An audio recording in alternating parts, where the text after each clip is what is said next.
Agama bermaksud kepercayaan kepada Tuhan dan juga amalan yang berkaitan dengan kepercayaan tersebut. Agama dan kepercayaan adalah sangat berkaitan dengan satu sama lain. Tetapi agama ada makna yang lebih luas yang merujuk kepada sistem kepercayaan dalam aspek Tuhan.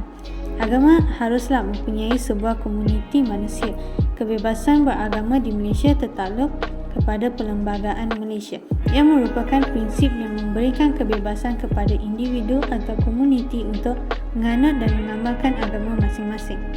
Kebebasan beragama dikira sebagai hak asasi yang fundamental kepada manusia.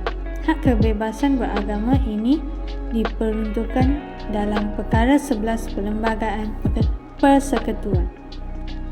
Perkara 11 dalam kurungan 5 memperuntukkan seluruh rakyat berhak memilih agama kecuali kaum Melayu iaitu agama Islam. Setiap agama yang menganut agamanya tertakluk kepada fasal dalam kurungan 4 mengembangkan agamanya. Undang-undang negeri dan mengenai wilayah-wilayah Persekutuan Kuala Lumpur dan Labuan.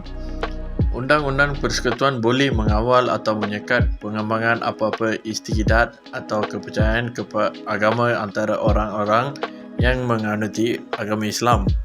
Selain itu, peruntukan ini memberi kuasa kepada kerajaan negeri atau kerajaan persekutuan untuk mengubal undang-undang bagi mengawal atau menyekat pegawai agama bukan Islam, menyebarkan atau mengembangkan ajaran atau kepercayaan mereka kepada orang-orang Islam. Kebebasan yang diberikan untuk mengamalkan agama masing-masing ini juga tidaklah sehingga membenarkan apa-apa perbuatan yang bertentangan dengan undang-undang yang mendatangkan masalah kepada kesihatan awam dan akhlak individu yang lain. Perkara ini telah diperuntukkan dalam Perkara 11 dalam kurungan 5 Perlembagaan. Kes-kes perundangan. Pertamanya, penukaran agama. Perkara 11 di dalam Perlembagaan Malaysia adalah menyatakan bahawa individu yang berumur 18 tahun ke atas bebas memilih agama masing-masing. Penukaran dari agama Islam ke agama lain seperti kes Hartini Kamarudin dan Azlina Joy, manakala penukaran dari agama lain ke agama Islam seperti kes Suzi Tio Nur Aini. Seterusnya, isu penggunaan kalimah Allah oleh agama lain. Kalimah Allah adalah satu nama khas bagi merujuk kepada Tuhan Yang Maha Esa, Maha Agung lagi Maha Sempurna. Kalimah Allah dalam Islam merujuk kepada zat Tuhan yang bersifat dengan segala sifat kesempurnaan dan keesaan serta berlepas dari sebarang sifat kekurangan. Terdapat beberapa kes di Malaysia yang berhubung penggunaan Gereja Roman Katolik menggunakan kalimah Allah bagi merujuk kepada Tuhan dalam edisi Bahasa Malaysia, majalah mingguan terbitannya The Herald. Gereja Roman Katolik diketahui Ketua Federal Murphy Pakiam memfailkan permohonan semakan semula kehakiman di Mahkamah Tinggi Kuala Lumpur bagi mendapatkan peristiharan bahawa keputusan Kementerian Dalam Negeri melarangnya menggunakan kalimah Allah dalam majalah mingguan itu dan bercanggah dengan undang-undang. Permohonan itu dibuat berdasarkan 3 asas utama, termasuk isu undang-undang tertentu yang menjadi bahagian penting dalam permohonan untuk mendapatkan kelulusan itu.